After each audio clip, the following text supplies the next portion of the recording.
Hello, and welcome to this presentation on IPM Oklahoma Request for Support for Oklahoma's Extension IPM Programs 2021.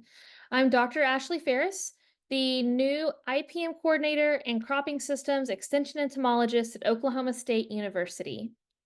The projects I'll share with you today were made possible through the USDA NIFA Crop Protection and Pest Management Program's Extension Implementation Program area. The project team for the 2021 EIP cycle was comprised of the following members of the Oklahoma State University's Ferguson College of Agriculture. Dr. Tom Royer served as lead PI, Extension Cropping Systems Entomologist and IPM Coordinator, and co-PIs were Dr. Josh Lofton, Extension Specialist for Cropping Systems, Dr. Amanda Silva, Extension Specialist for Small Grains, and Dr. Justin Talley, formerly the Extension Livestock Entomologist, but now Department Head for the Department of Entomology and Plant Pathology. So many of you were likely familiar with Dr. Royer. He happily retired in February of 2023, and I stepped in as the new IPM Coordinator and Cropping Systems Extension Entomologist in January 2024. Before we dig into the projects that were supported by the 2021 CPPM EIP grant, I'd like to briefly comment on the success and benefits of the Oklahoma IPM program at Oklahoma State under Dr. Royer's service as IPM coordinator. From 2002 to 2022, Dr. Royer and his predecessor, Dr. Pat Bolin, along with Oklahoma State's co-PIs, were able to garner over an additional $10.2 million in IPM-related funding through leveraged grants. This is a return of $4.17 for every $1 invested in EIP projects. Now, IPM programs in Oklahoma have spanned several agricultural commodities and have also included programs on biological control of weeds, sustainable agriculture, school IPM, horticulture, and even home health. Now, the people of Oklahoma have benefited immensely from the Extension Implementation Program thanks to the support of the NIFA IPM dollars that have been invested in Oklahoma. The examples provided here are just a handful of the impacts that the IPM Oklahoma programs have had. We're thankful for Dr. Royer's 25 plus years of service to Oklahoma State University and the citizens of Oklahoma. We're very thankful for the support that the USDA NIFA CPPM EIP program provides Oklahoma State Extension programming. It's imperative that we continue to leverage these dollars in order to provide excellent IPM programs to Oklahoma in the future. Now, turning back to the 2021 EIP projects, Dr. Royer and co-PIs proposed 3 projects. However, due to imposed budget cuts, only 2 of the projects were funded, and those will be presented here. The first project is the IPM support for IPM in Oklahoma small grains and row crops, which was the primary priority for this grant. The objective for this project was to develop guidance for wheat producers on nitrogen management practices and their effectiveness when combined with insurance pesticide applications, as well as guidance for soybean producers on stink bug management practices, and the development of a sequential sampling program for sorghum headworm complex and the sorghum aphid, formerly known as the sugarcane aphid. Now, for the second project, which was the development of a quick visual monitoring tool for hornfly management that accounts for animal breed, the objectives of this project were the deployment of visual hornfly monitoring tools that would establish economic thresholds in a quick manner, and the development of extension outputs and economic tools to measure beef production parameters, as well as measuring the adoption of this new monitoring tool, and demonstration projects for best management practices to improve animal health and production. We'll first hear from Dr. Amanda Silva, our Extension Specialist for Small Grains on the Nitrogen and Insecticide Guidance for Winter Wheat Producers Project. Hello. So for this project, our goal was to evaluate nitrogen and insecticide prophylactic applications in winter wheat. And so we evaluated the economical viability of this management practices and also the impact on IPM. So my name is Amanda de Oliveira Silva. I am an assistant professor in small grains extension specialist at Oklahoma State University. And a little bit of background and need for this research is that recently common farmers practice is to include a pyrethroid insecticide with a top-dress nitrogen application as a crop insurance, and also to reduce field passes with both nitrogen and then later with an insecticide application. So the issue is there is a lack of knowledge whether this practice is economically viable and effective, especially because farmers in general don't know what insects they are actually controlling. And so there is a need to provide up-to-date information for farmers on this nitrogen management practice in combination with the insurance pesticide applications. We conducted field studies in Oklahoma from 2017 to 2021. And the experiments were located in 3 different locations in the state. So the variety that we evaluated, it was Gallagher, and Gallagher has been one of the most grown varieties in the state for the past 6 years. It was recently replaced by another variety, but it is a variety that is well known in the state and very highly used. So the treatments that we evaluated included 1 untreated check with no nitrogen or insecticide application. Treatment 2 included a top-dressed nitrogen application as UAN, and the date of application ranged from anywhere from mid-February to early March, which is the range of date where farmers in general apply that top-dressed nitrogen application. And then treatment 3, we included 1 foliar application of Lambda insecticide, and then treatment 4 included a combination of nitrogen and Lambda applications. So for our findings, top-dressed nitrogen applications themselves were not economically justified in our study, and that could be because of our soil residual nitrogen was high, which then resulted in no yield gain from that nitrogen application. And so the addition of an insecticide was not always economically justified when you look at individual years or individual locations, but then when you average and you look at overall across years and locations, farmers would receive a positive return from over the course of those several years for this insecticide application. And when you also combine locations and years, the addition of that insecticide to the top-dressed nitrogen application was also economically justified. And the insecticide treatments were shown to control both resident aphids and also wintergreen mites.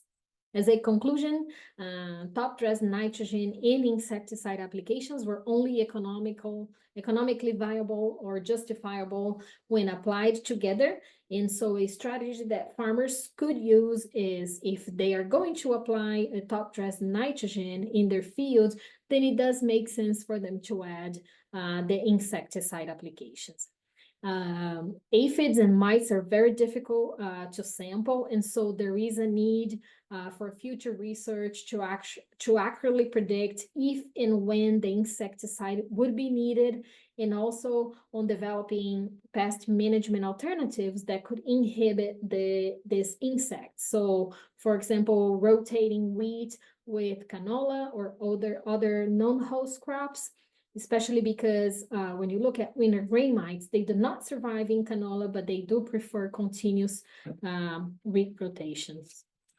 So with that, thank you for your support. So in terms of outcomes for this project, Dr. Royer and Dr. Silva advise that when you combine the insecticide with the top-dressed nitrogen application, it is economically justified. And that is when they look at the data for locations and the years combined together. What they advise is that in this case, producers would receive a positive return over the course of several years of this practice. Now, what they did notice also is that top dress applications alone, they weren't economically justified. And this is probably because of the type of soil that is at these different locations. And so again, it could be location dependent, but the locations at which these trials were conducted, the plots had some residual nitrogen in it. So there was very little yield effect observed. So they advise that if a top dress nitrogen application is needed, then go ahead, add that insecticide. That's what they're suggesting to our producers. Now, insecticide treatments did show control of the aphids and winter grain mites at those locations when nitrogen top dress was also applied. Now, when it comes to the outputs for this, information regarding this study was presented at 6 professional presentations, both at the local and national level, as well as internationally, by Dr. Royer. And Amanda has conducted the Oklahoma wheat variety tours each year. Typically, she provides 13 a year, where she averages about 560 attendees across these different wheat variety tours over the year. And there were also 2 annual Oklahoma State Field Days in which this information was provided to producers as well. Now, the manuscript is in preparation by Dr. Royer. Once that's released, we'll go ahead and prepare extension publications that can be distributed at future wheat variety tours and field days once this publication again is released. So with this, now we're going to go ahead and move on. We're going to hear from Dr. Josh Lofton, our Cropping Systems Extension Specialist. Hello, my name is Josh Lofton. I'm the Extension Cropping System Specialist at Oklahoma State University, and I was a co-PI with Dr. Tom Royer on the Oklahoma IPM grant focusing on small grains and row crop production. I worked extensively with Dr. Royer on the Glance and Go sorghum and getting that information out to growers. But where me and Dr. Royer really spent a lot of time in the last granting cycle was looking at the management of stink bugs in Oklahoma soybean systems. So if we get a little bit into the background on Oklahoma soybean systems, see that to the rest of the nation, Oklahoma is not a soybean state. We don't have the acres that some of the Midwest or even the Mid-South, Southeast states do have. But whenever you look at Oklahoma as a whole and the impact soybeans have in the state, not only from an economic standpoint, but from an agronomic standpoint, soybeans are very, very valuable and beneficial. They are one of our more prominent and, depending on the year and the environmental conditions, either our highest acre or our second highest acre summer row crop in the state. Produces 135,000 annual dollars for the state, but more importantly, provides a great critical rotation for our winter wheat systems in not only the eastern side of the state, which many would be considered the more traditional soybean producing area, that those counties that border that Kansas, Missouri, Arkansas area, but we have seen a big growth in the kind of the central, especially that north central area bordering the southern side of Kansas, and then in the more north central to western side, going western in the state out towards the Oklahoma Panhandle. We have seen a growth in that, mainly from a genetics, but also from a cropping system perspective. With this increased acres, we really have started to see pests that have historically maybe not caused that big of an issue become an issue. We are seeing a notable increase in growers asking questions about pests and just pests in our field. Not only are these higher number of acres that we are seeing, especially as we connect different production regions, just being able to sustain greater number of pests. But as we see our yields start increasing, like we have over the last several years, these pests can have a bigger economic value or an economic impact to the crop. So when we look at things like our action thresholds and our economic or agronomic action thresholds, what we have used in the past with a lower number of acres and a lower yield potential might not be as impactful as it was when they were first established. In addition, over the last several years, we've heard a lot of growers start wondering if having prolonged amount of sub-threshold stink bug pressure in the field is detrimental to that crop, and whether we should kind of minimize or decrease that action threshold to be able to get that sub-threshold or sub-current threshold numbers in the field and allow them to not make major impacts. So Over the last several years, we did look at that. We're looking at both 2001 and 2002. So to kind of just set this up, we have during the course of the year, the soybean producing part of the year, especially when we go into middle vegetative all the way through harvest in October, we are looking at total stink bug numbers, and this is number per 20 sweep. Our current action threshold varies between 1 and 2 adult stink bugs per 20 sweeps. So we are kind of looking at this area right through here as our action threshold. And then we had 2 locations in 2021 and 2 locations in 2022. And we did evaluate stink bugs both as an adult and as a nymph. So we have 2021-1 adult. That would be 1 location in 2021, adults and nymphs. Same thing here for a -2 would be our second location. And then 2021-1 and 2 would be a first and second location in 2022.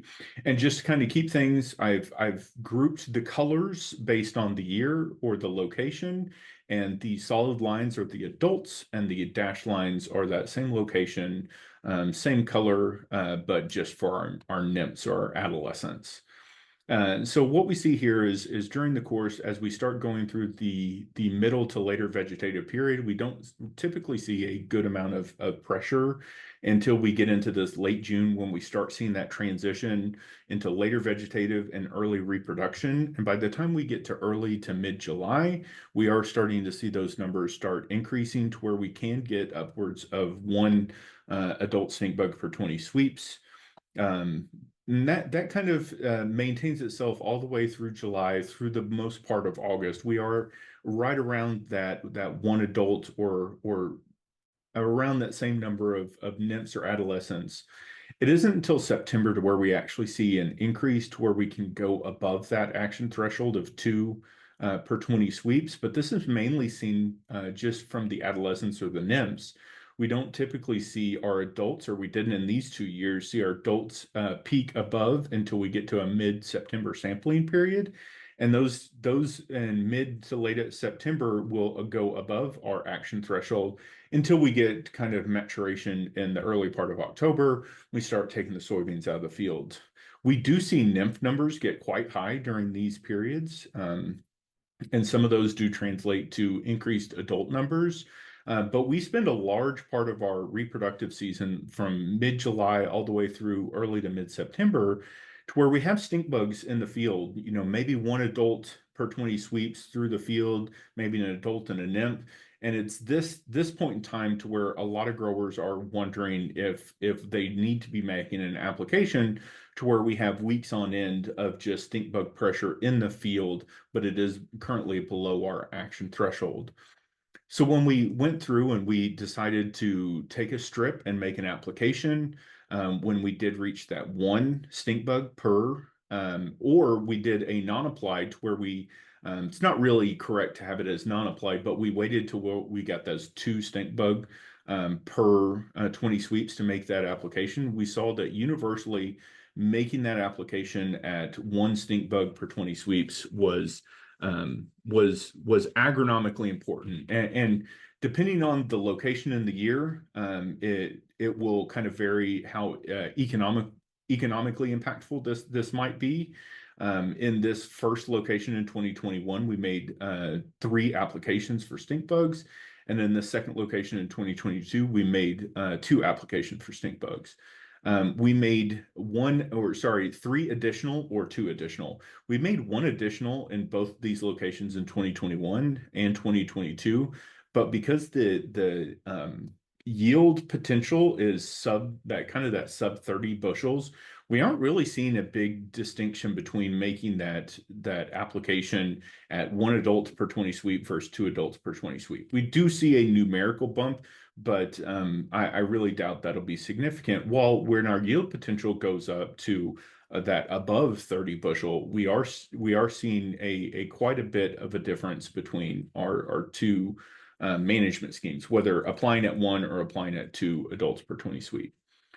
So when we kind of look at this and this application at subthreshold levels, stink bugs were present in the field below critical application thresholds for in between 3 and 7 sampling periods, or when we look at that July through September. So there is one of those things where this does get growers a little antsy on seeing pest pressure throughout the field, but not really doing anything, and they feel like they're losing yield.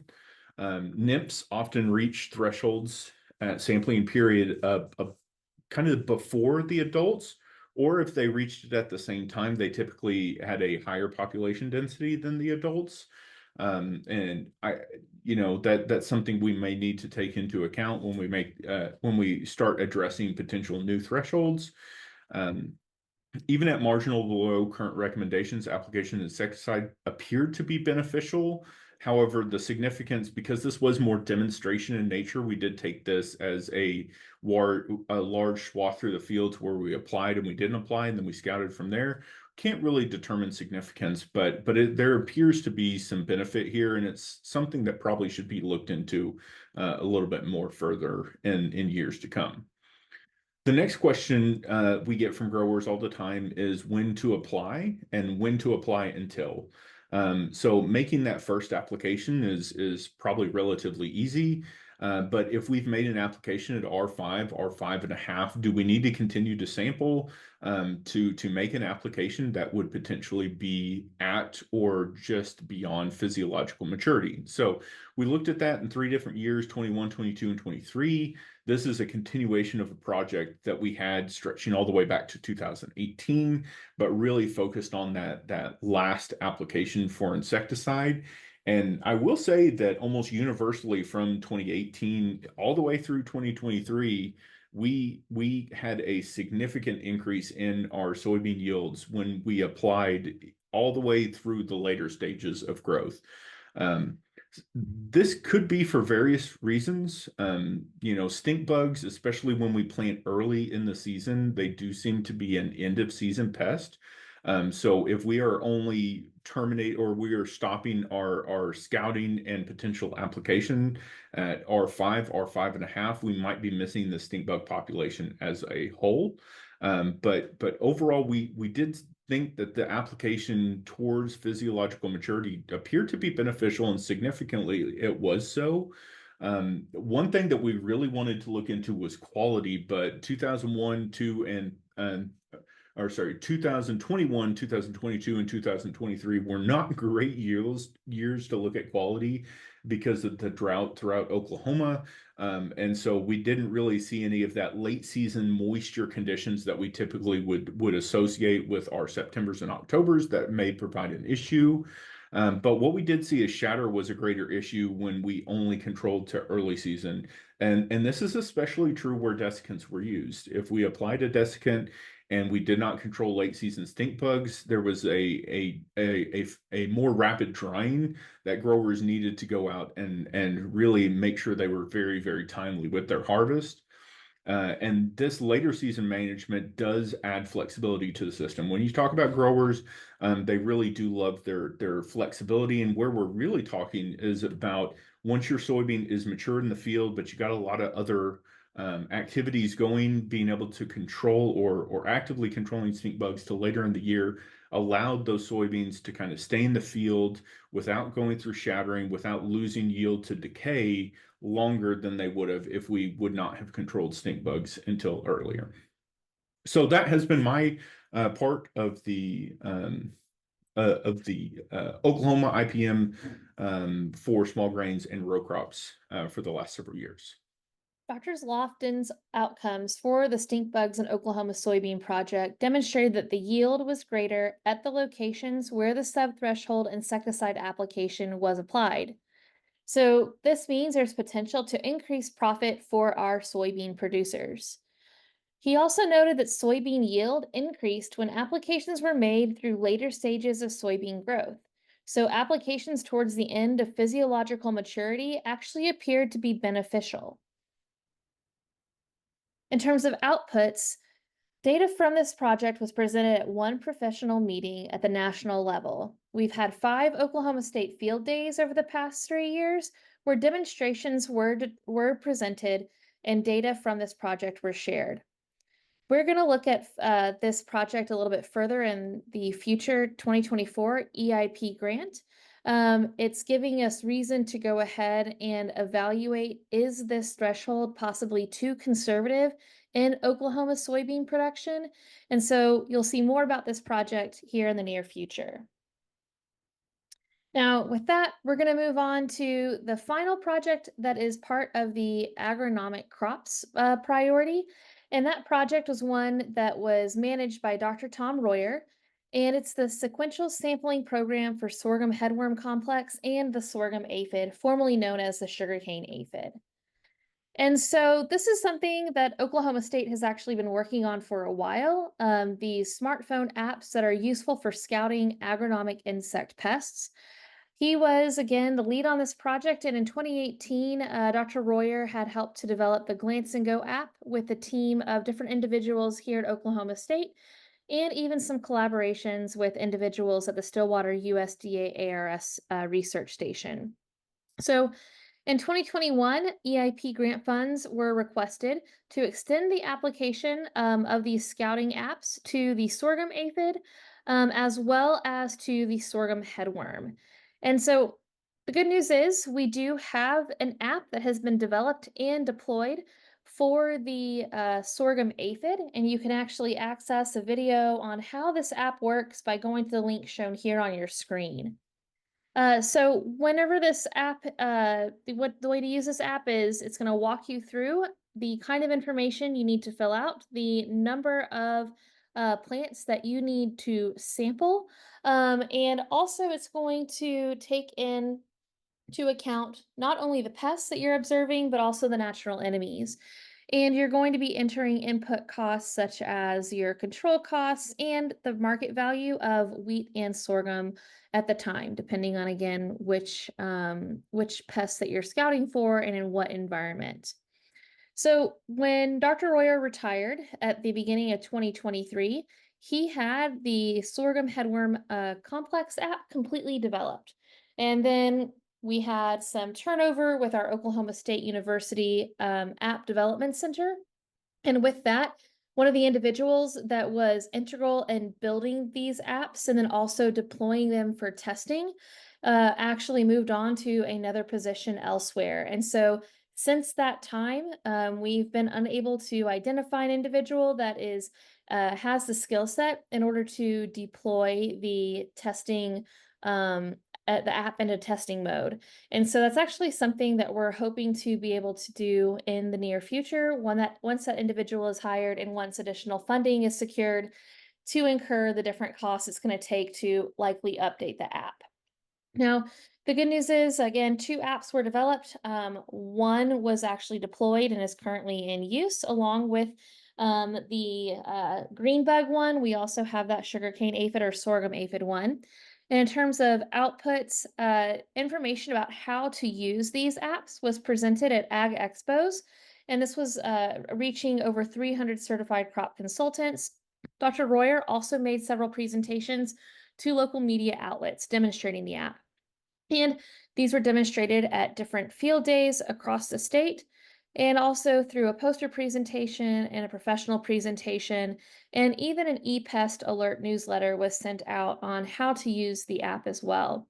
So our hope is that, again, once we're able to secure additional funding and also have an individual that's hired with our app development center that's trained on this, we can actually do the field testing of the sorghum app and then release that for use to our Oklahoma producers.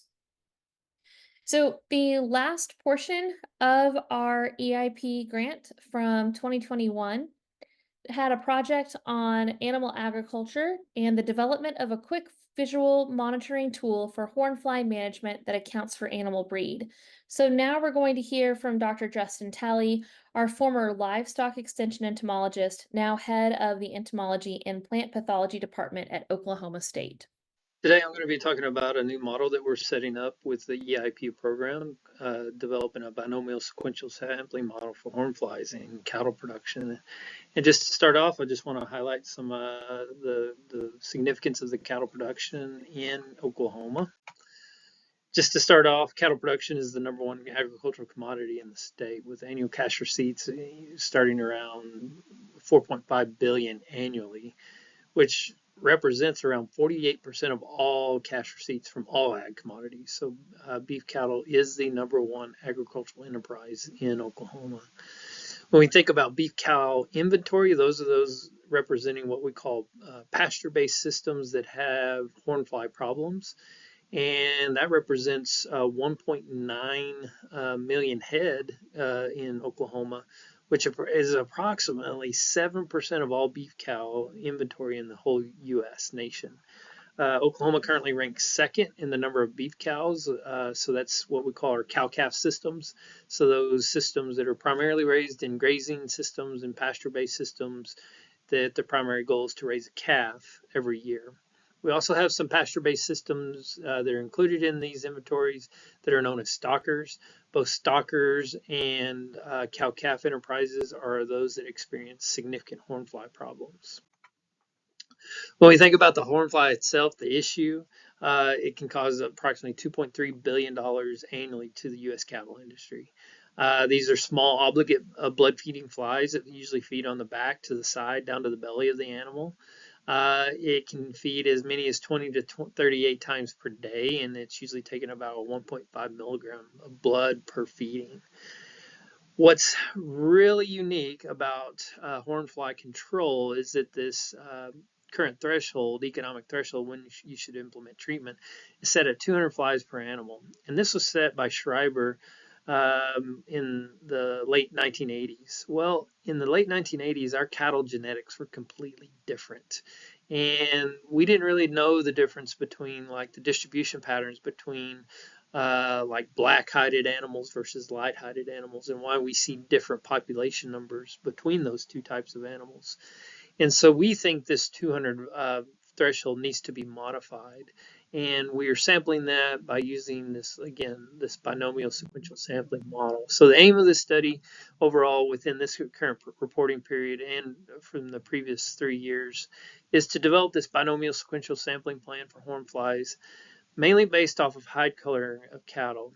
And why hide color of cattle is important is because horn flies have a differential preference for black-hided animals versus light-hided animals, and it's basically behaviorally. It's the contrast of that black-hided animal can be easily seen and detected by a horn fly. But also there's some genetic things that are that we see that if the more you have more black-hided animals, you usually have higher horn fly populations versus light-hided animals. So we had to first understand this differentiation and how the population distribution happens within the herd and across a herd or different herds, and how it impacts treatment and treatment thresholds. So when we think about the binomial sequential sampling model, it's a presence absence of when to treat and when not to treat based off of some level of thresholds. And so it's adaptability to an economic entry level, which is more closely related to what we're calculating in a cattle system.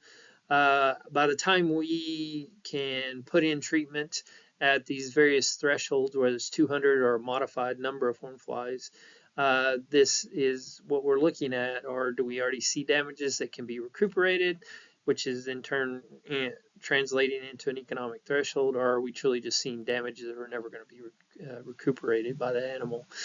But what's unique about this binomial sequential sampling model is that it minimizes the time. So producers are never going to count flies on cattle.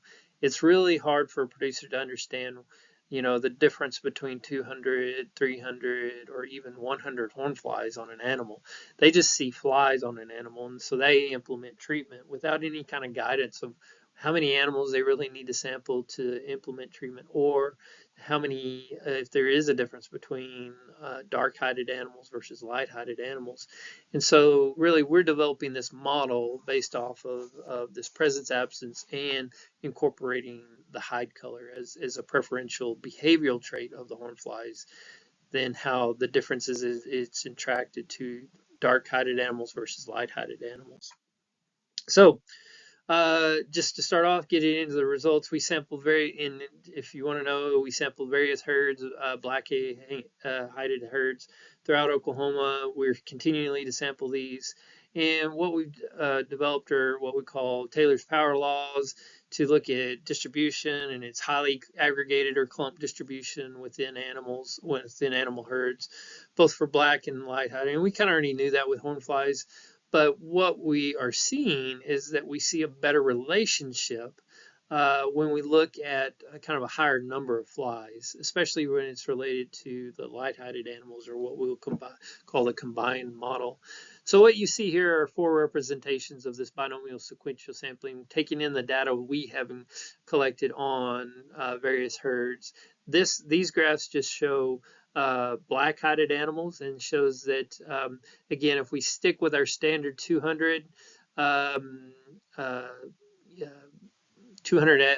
hornflies, if you're on a standard basis, you're looking at anywhere from 10 to 20 animals to represent a herd. So if you're looking at, say 15 animals, then you would have you'd have to look at close to 30 animals, close to just 30 animals would have to be over that 200 threshold to initiate treatment. And so this model is going to be able to be incorporated into a decision tool that aids producers a little bit better in what we call no treatment or continuous sampling or treatment areas. And again, these are also known as walled stop lines, upper stop line and lower stop lines on when we should initiate treatment. But from each graph, so the upper left is our traditional 200. You go to the upper right, that's 300. And if you modify to 400, and this is all based off of measurements we've taken out in the field, that when we look at these relationships between the population dynamics, the numbers of animals, and the distribution of that population, and when we're looking at 50% of the proportion of that herd at these various thresholds, it's looking like this 300 to 400 hornfly model will at least give us a treatment threshold that's a little bit more delineated, and not just say, okay, you're going to have to look at 30 animals, whereas you can, if you have 10 animals in the 400 hornfly threshold model, then you may only have to have 10 animals that are within that threshold, say, so they have 400 flies on them to initiate treatment. So we think this is going to be a better treatment model to incorporate, because in Oklahoma we can get into 200 hornflies very easily into March, and that lasts all the way through sometimes into November. And so we're really seeing a lot of resistance because producers have this 200 hornflies mark, and they say, oh, I've got to go treat, instead of actually incorporating into an active sampling plan that says presence and absence of what these animals could be.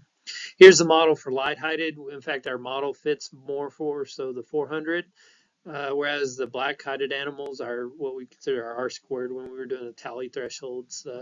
The better threshold to sample for hornflies for black-hided animals is 300. For light-hided animals, it's 400. But for the combined model, when you combine both black-hided and light-hided animals, we're still looking at that 400 hornflies per animal threshold before we initiate treatment. One, because our cattle genetics have improved. We don't see performance issues when cattle are around 400. But at the same time, what we're looking at is if we can wait to initiate treatment, which is the primary mode of treatment is insecticides, whether it's a pour-on, an ear tag, or a spray. That's the only really mode of treatments that producers have access to that is also economically viable. So if we look at this 400 model for 400 hornflies per cow model, using this binomial sequential sampling, Essentially, if you're looking at anywhere, 20 animals, if you have more than 5 animals above that 400, then you initiate treatment. So several of these models have been developed in cropping systems, but we are just adapting this to cattle systems, but taking in that preferential population dynamic of black-hided versus light-hided animals. So what does this all mean? Application to producers. We think a threshold of 400 horn flies per animal is in a combined model. Visual training for producers to really see this, to enumerate these 400, and will result in faster treatment decision times without just putting insecticides out there for a prolonged period, relying on this 200 horn flies per animal model. So this is based off of some previous work that was done in aphids in cropping systems.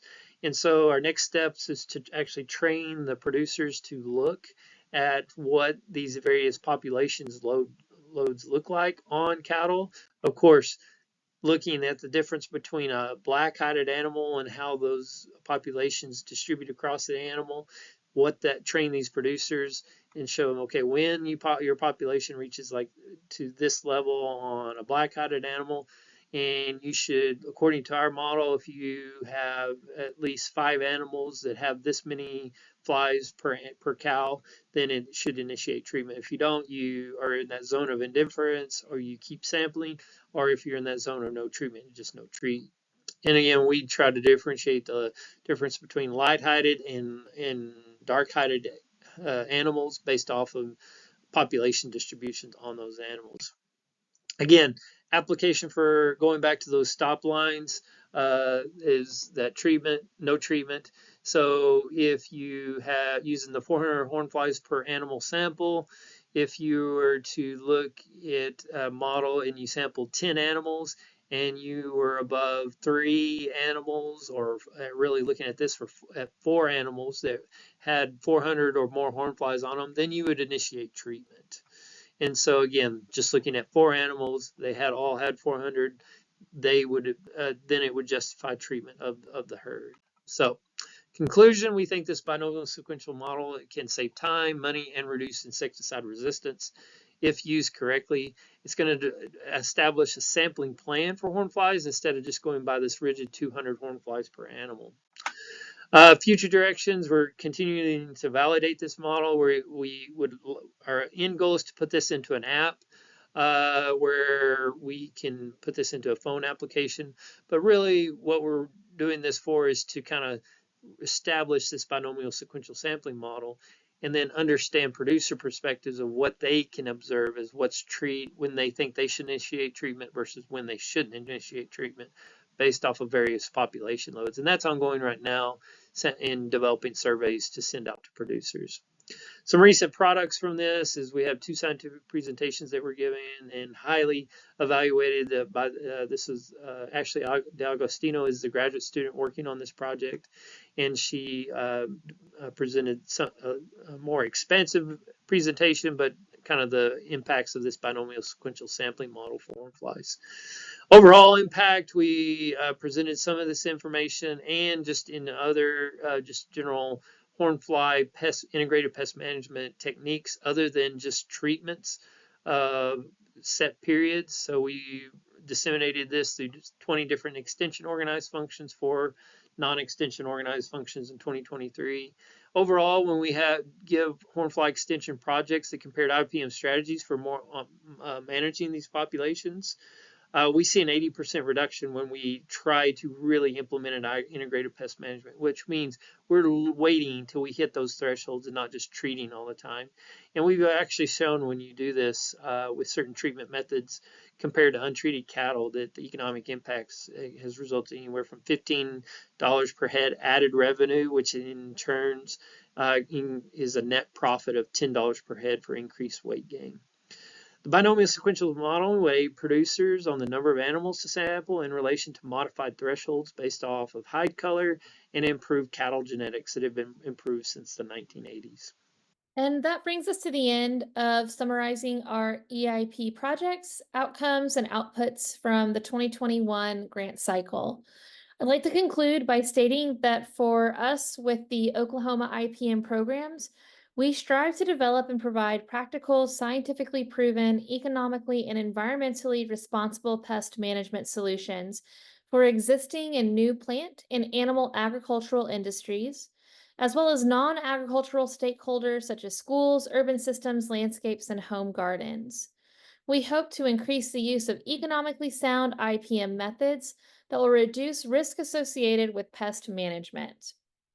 With that, I'd like to say thank you to the Crop Protection and Pest Management Program's Extension Implementation Program through USDA NIFA for their financial support that made the projects presented in this video today possible. Thank you.